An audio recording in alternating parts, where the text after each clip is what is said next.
Hi friends, welcome to my YouTube channel স্বাদে বাহারে। আজ আমি আপনাদের সাথে শেয়ার করে নেব পুদিনা পাতার চাটনির এই রেসিপিটা। এই চাটনিটা দিয়ে কিন্তু আপনারা যে কোনো টিক্কা, কাবাব, তন্দুরি সার্ভ করতে পারবেন। চলুন তাহলে শুরু করা যাক।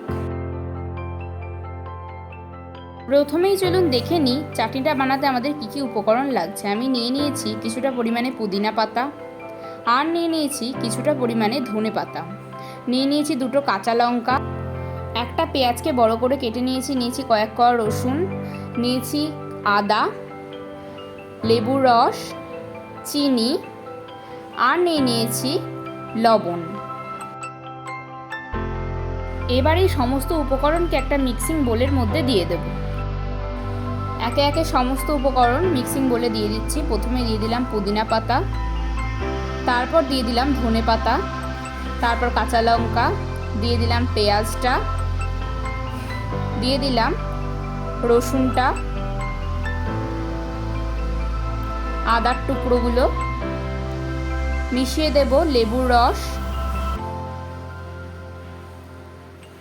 চিনি, আর দিয়ে দেব পরিমাণ মতো লবণ।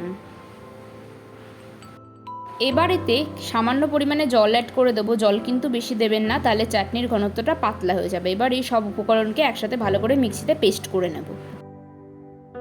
দেখতেই পাচ্ছেন পেস্টটা কিন্তু করা হয়ে গিয়েছে।